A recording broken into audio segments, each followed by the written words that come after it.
Captain, we need you up front now. The call from a flight attendant cut through the cabin like a siren. 163 passengers looked up at once, phones halfway to faces, coffee cups paused in midair.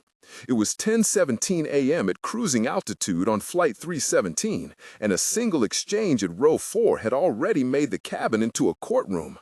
Marcus Hale sat rigid in 4A, jacket folded over his knees, a worn leather briefcase at his feet, a boarding pass that read Economy printed in black and white.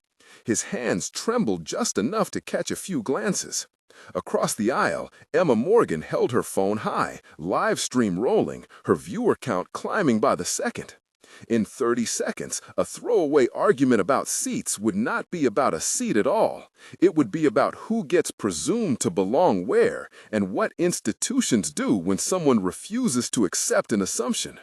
Stay with this story until the end, and you will see how 12 minutes on a plane forced a multinational airline to rewrite policies, and how one stunned reaction led to months of boardroom calls, legal filings, and a tiny public movement that refused to let the moment fade. The cabin smelled of recycled air, burnt coffee, and perfume. Jessica, the lead flight attendant, closed her mouth as if hearing a sound only she could name. "Sir, you cannot sit there," she said, voice steady. "But I paid for an upgrade online," Marcus answered, voice low, hand wrapping around the paper ticket. "We show you in economy," Jessica replied, glancing at her tablet as if the device itself were the final judge. Around them, the murmurs rose and fell. "I bought first class," Marcus said, louder. "You need to stand up, sir. Please come with me to the front," Jessica said, indicating the galley. The man in 4B, a man with a navy blazer and a travel mug, whispered to his neighbor, "Look at him, trying to fake it." Emma's live stream caption flashed, "First class dispute 317," and the watcher count jumped from 600 to 4,200 in the span of a minute. No one yet understood that what they watched would quickly leave the aircraft and land inside the company that had written the rules for who belongs in first class. The incident unfolded with a cadence of small gestures that feel enormous when recorded. Jessica touched the seatback with her fingertips, the worn fabric leaving a faint impression on her nail. Marcus pushed the boarding pass across the armrest like an offering. "That is not a valid upgrade," she said, eyes flicking to the code on her tablet. "I paid with my company card," Marcus said. "You can call our corporate office," he added, his voice filtering into the cabin, drawing attention like static. The captain announced his intention to come forward.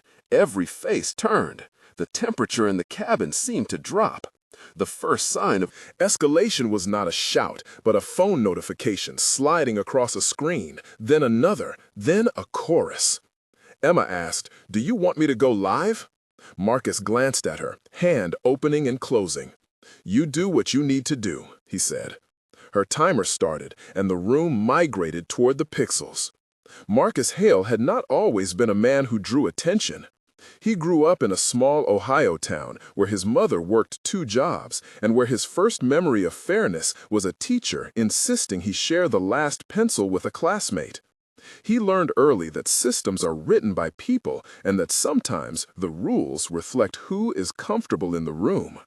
He studied accounting at a state university, the books giving him the steady discipline he liked, the certainties of ledgers and balance. He rose through middle management at a logistics company, the son of a waitress who learned to speak to executives without shrinking. The turning point came 3 years earlier when a corporate audit overlooked a pattern of denied reimbursements for field employees who were not bright enough to hire the right consultants. Marcus filed an internal claim, watched it stall, and then saw a colleague quietly fired after pressing harder. That episode burned into him, a suspicion that institutions protect their own. It made him meticulous, a man who kept receipts, emails, and a small leather folder of grievances he could quote from memory. Today, he carried that folder in his briefcase, and, despite the polished cufflinks and new shoes, he carried the memory of a system that would rather explain than fix. When the gate agent at a connecting city once dismissed his complaint with a smile and a phrase that meant less in public than it did in private, something in him hardened. It was not arrogance that had him speak up on Flight 317.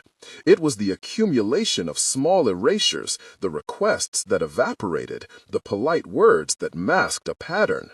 The boarding pass in his hand was just paper.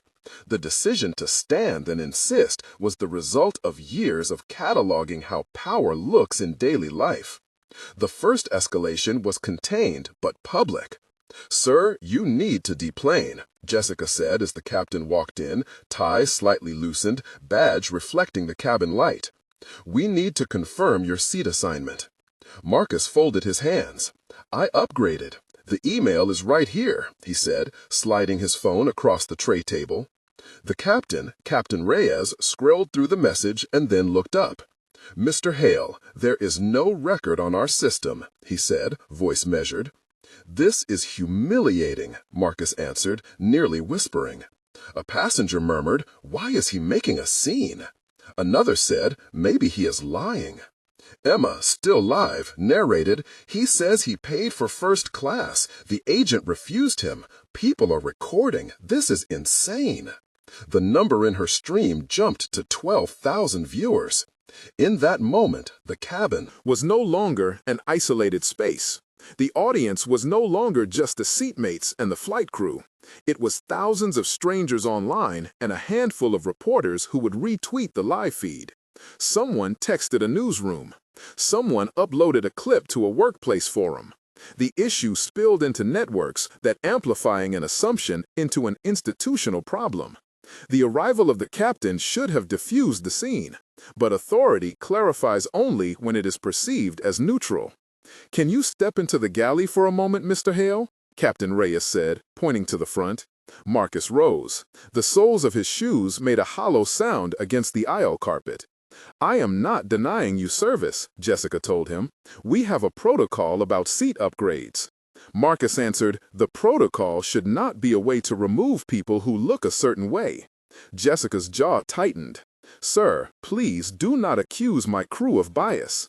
Marcus looked at her and the plane inhaled. "This is not about bias," he said. "This is about a pattern I have seen where people are judged by taste, by name, by vocabulary. I am not asking for special treatment. I am asking for fairness." Emma in the aisle asked if Marcus wanted to speak to the corporate office on camera. He nodded.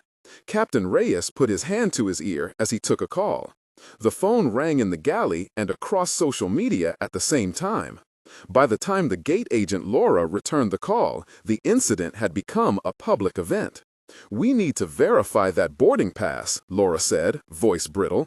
"There is no upgrade processed. Are you sure you did not book economy?" Marcus recited the transaction number from memory. "That number matches an account that was billed to your corporate card," Laura said, tone shifting. Marcus's eyes widened. "Then why was I told to move?" he asked.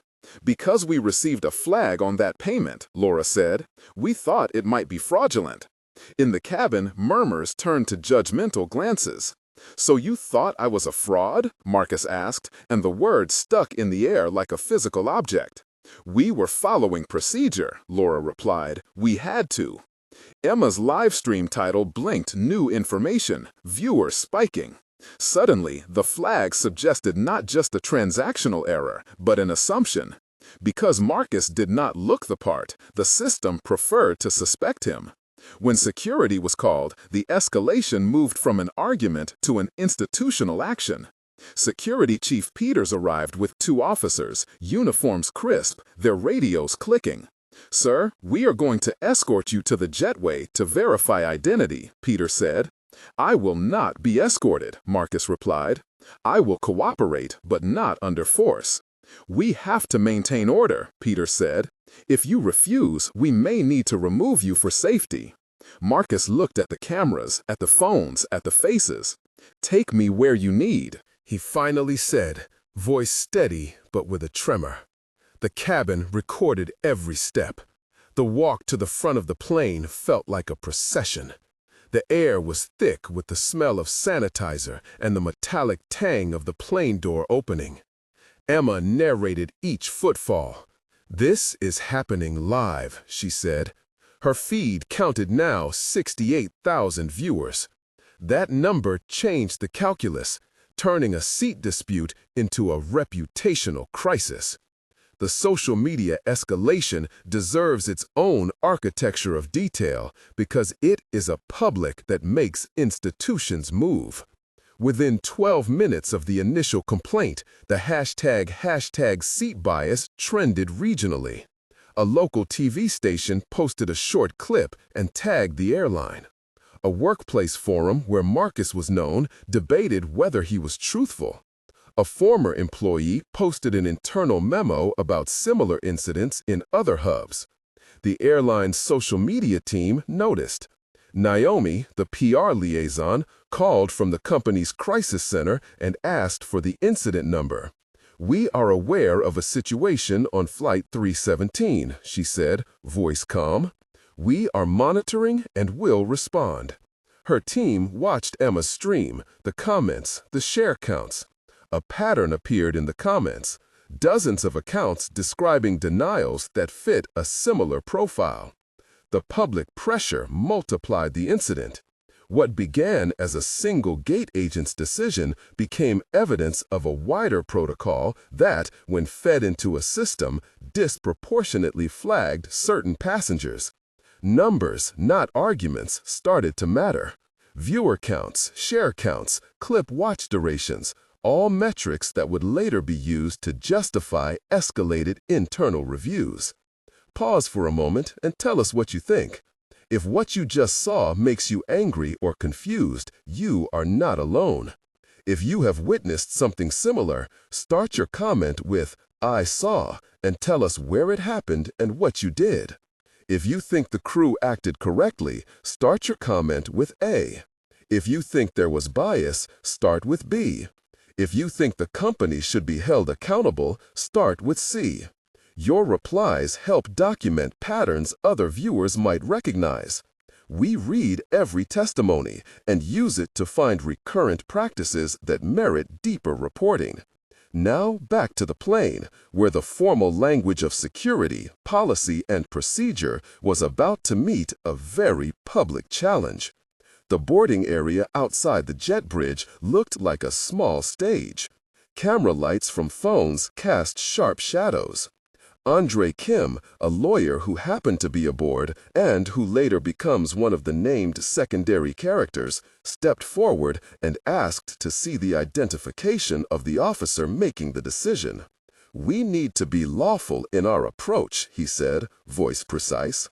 Peters replied, "We will follow protocol." "Protocol is not a substitute for probable cause," Andre said. "You will either cite a law or you will let him go." Peters felt the pressure of being watched and pulled his radio. "We have to verify his card with headquarters," he said. That phrase, "verify with headquarters," began a chain. Naomi in the crisis center escalated the matter upward to legal counsel within the airline. Calls went to the operations desk, to the fraud department, to the executive assistant of the chief operations officer.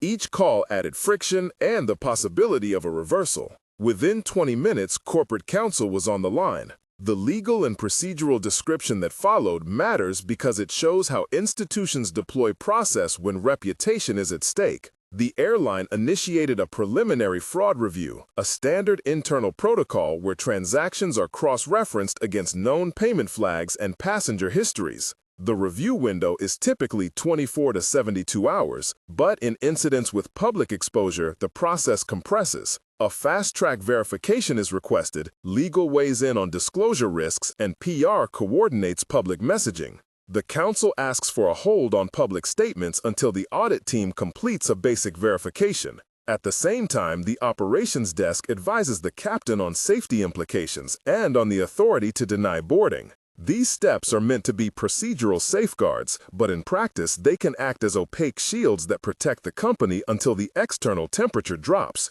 Back on the plane, the pattern of exchanges turned into a confrontation with many voices, each offering evidence or opinion. "You cannot keep someone on this flight who may have used a fraudulent card," Peters told Marcus. "What proof do you need?" Marcus answered. "You have the transaction, the authorization, match it to the cardholder." "We are required to follow the flag," Peters said. "The flag is our trigger." Emma screamed into her phone. "They are flagging him on sight. This is discrimination." A man named Daniel in 6C called out, "Why does it always fall to the person to prove themselves?" Naomi from PR watched the comments scroll, seeing phrases like racial bias and profiling accumulate. Sarah Lynn, a passenger in 3B who later gives a statement, said, "I have seen this before at smaller airports. Staff assume and the system does the rest." Her voice added to the chorus. The exchanges lengthened, became iterative, and met a point of diminishing return where words alone could not unmake the flag. At around minute 12, the big revelation happened. A corporate email thread reached the airline's operations center and revealed that the flag on Marcus's account had been set by an automated fraud filter that used past booking behavior, device location, and name similarity heuristics. The flag was not a human suspicion so much as a data model that learned from past inputs, many of them biased. The words on the screen read like a mechanical indictment. "Flag score high, recommend manual review." Marcus, who had been quiet until then, said, "So an algorithm judged me?" Captain Reyes read the thread and then turned to the cabin. "We must follow our protocols," he said. Marcus answered, "Protocols can be wrong." The crew looked at the captain for direction. Emma's live stream captioned the moment. "Algorithm flagged him." The public saw a concrete line between a few keystrokes and a human being told he did not belong in first class. Comments flooded with accounts of similar algorithmic errors. The plane felt suddenly smaller and much louder. A moment of negotiation followed that pushed the incident into corporate consequence. Naomi called the head of operations and then the chief executive officer, Daniel Hargrove. "We have a live video with thousands watching," she said. "If we remove him, we risk accusations of profiling. If we do not, we potentially fly with a passenger whose card was flagged." Daniel's voice came over a speaker in the crisis center, calm but decisive. "Find the data," he said. "Do not make a statement until we have facts. If the flag was an algorithmic mistake, we will own it and we will commit to a review." That sentence marked a corporate pivot. The CEO's decision to pre-commit to a review meant the story could escalate beyond the flight into boardroom accountability. Marcus stood by the door, watched by tens of thousands online, and he heard not just the language of policy but the reverberation of possible consequences.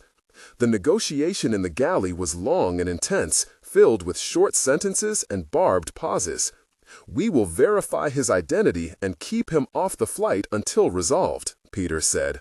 "We will not take this step if you agree to deboard peacefully," Daniel said to the cabin via a call patched through. Marcus looked at Emma and then at the captain. "I will step off if you agree to expedite the review and if the airline issues a public statement acknowledging the error if wrong," he said. The captain glanced at Naomi on a tablet and then said, "We will document everything." Marcus nodded and walked off under escort. The door closed. Emma's live feed ended with a promise to post the full clip. The plane taxied slowly toward the gate and later returned to the gate to deplane Mr. Hale while staff processed the verification. 3 moments of tension deserve particular emphasis because each shaped what followed. First, the accusation moment in the cabin when a single phrase, "fraud flag," turned polite curiosity into judgment. Marcus felt the weight of thousands of eyes, and memories of past small injustices crowded in. He thought of the audit that was ignored and of the colleague who disappeared. He weighed whether to escalate publicly and decided that silence would ensure the pattern continued. Second, the security escort felt like a public trial with no judge. Marcus felt the antiseptic smell of the jetway, the click of shoes, the hum of the air conditioning, and the way his name sounded on a police radio. He had to choose between resisting and complying, between making the moment even larger or letting it be processed away. He chose to comply, but with conditions, asking for expedited review and public acknowledgement. Third, the corporate pivot when the CEO agreed to investigate changed the stakes. Marcus realized that a single person can make an institution choose accountability or cover up. That realization brought both hope and fear because institutional change is slow and messy. Each of these moments compressed history and memory into decision points where individuals chose to press or release. The immediate consequences were procedural and public. The operations team launched a fast-track fraud review. Legal drafted a holding statement that balanced privacy with public interest. PR prepared messaging that acknowledged the complaint and promised investigation. The legal text included standard phrases about reviewing transaction metadata, cooperating with regulators, and protecting customer privacy. It also set an internal 90-day deadline for an initial audit of the fraud model. The airline froze the flagging model pending a rapid bias assessment. Investors noticed the negative sentiment on social platforms, and an analyst asked about potential reputational impact. The company prepared a brief internal memo for the board summarizing the incident, the live feed metrics, and proposed remedial actions. These actions felt immediate because they were tied to the optics of the live video, but they also opened the door to a deeper reckoning about automated decision-making and staff training. The revelation of authorship of the upgrade had differential effects. Marcus was not a member of the executive class. He was a middle manager with a folder of grievances, but without a title that would normally generate phone calls to the C-suite. Once the CEO was on the line and the company signaled a willingness to review, the narrative shifted. Naomi coordinated a public apology template, legal insisted on careful language, and the operations team rewrote the checklist for on-the-spot verification. The boardroom received an email linking the incident to a dozen similar complaints flagged over the last 2 years. The board asked for an immediate audit of the fraud model and a training program for frontline agents on bias mitigation. The company agreed to fund an external audit and to provide 3 months of public updates to stakeholders. It was not a full mea culpa, but it was a start that illustrated how a public moment can produce institutional response. That institutional reaction had both personal and public effects. Marcus received messages from strangers offering support and from colleagues asking him to be discreet. Naomi arranged a mediated meeting with Marcus to offer an apology and to discuss remedies. Andre Kim, who had offered legal counsel on the tarmac, reached out with a note suggesting further action if needed. The airline suspended the specific fraud algorithm for manual review and issued a temporary policy requiring human corroboration for certain flags. The company announced in a press release that it would implement bias training for over 10,000 employees within 90 days and set up an independent task force to assess automated decision-making. The language in the press release was measured, but it included concrete commitments that would be auditable. Social media continued to watch, but the focus began to include questions about algorithms, training, and the human cost of automation. Now the epilogue, tracking what happened after the incident in 3 timeframes. 1 month later, Marcus had given several interviews and the airline had issued an interim statement. He met privately with Naomi and the operations lead, Laura, who explained the procedural failure in detail. The external auditor confirmed that the fraud model had produced a false positive in Marcus's case based on a combination of name similarity and booking pattern heuristics that overrepresented certain passenger profiles. The airline published the auditor summary and committed to changing the score threshold and to adding a human review checkpoint for any flag that might lead to removal. Marcus received a formal apology and a travel credit. He accepted the apology but insisted on systemic remedies. The airline announced immediate training sessions for gate agents at 4 major hubs and a revision of its policy to require verification steps that prioritize dignity and clear communication. Public reactions were mixed. Some praised Marcus for holding the company accountable. Others argued that the airline had to balance fraud prevention with customer service. The story continued to attract op-eds about algorithmic fairness and about the duty of corporations to pre-test models for biased outcomes. 3 months after the incident, the independent task force published its first comprehensive report. It found patterns across multiple hubs where automated flags correlated with disproportionately high rates of secondary screening among travelers from certain neighborhoods and names that the model associated with prior chargebacks. The report recommended a multi-part remedy, including recalibration of risk models and expanded training curriculum that included scenario-based bias recognition and a mandatory reporting requirement for flags to lead to removal. The airline agreed to implement these recommendations and to fund a community advisory council to provide ongoing feedback. Marcus was invited to join a stakeholder roundtable to discuss passenger dignity and to help craft a language of communications that frontline staff would use when a verification is needed. He accepted, viewing his role as both a witness and as a participant in fixing the system. The PR fallout had cost the company a measurable reputational hit, but the board concluded that transparency and concrete commitments would restore trust over time. 6 months on, the change had taken deeper root. The airline completed its 6-month audit of the fraud detection system, adjusted thresholds, and introduced human-centered design reviews for all automated systems that interact with customers. Training modules were incorporated into onboarding for new hires, and existing staff completed refresher courses. A new policy mandated that any algorithmic flag that could result in public removal mandated a 2-person human review and a time-stamped rationale with an appeals path.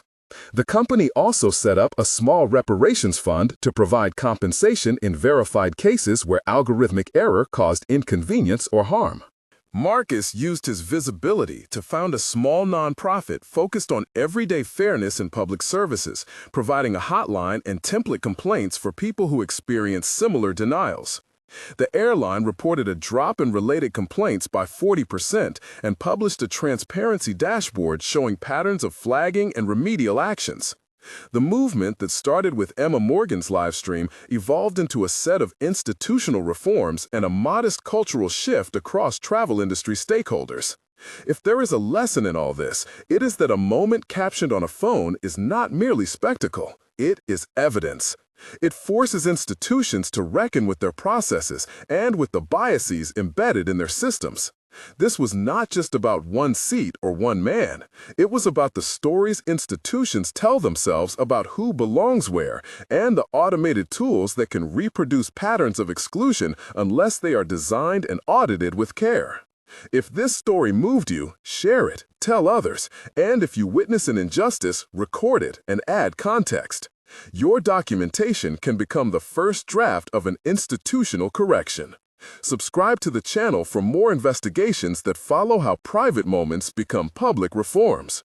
Remember this, dignity is not a privilege reserved for first class. It is a basic expectation, and sometimes change begins when someone refuses to accept a second-class assumption.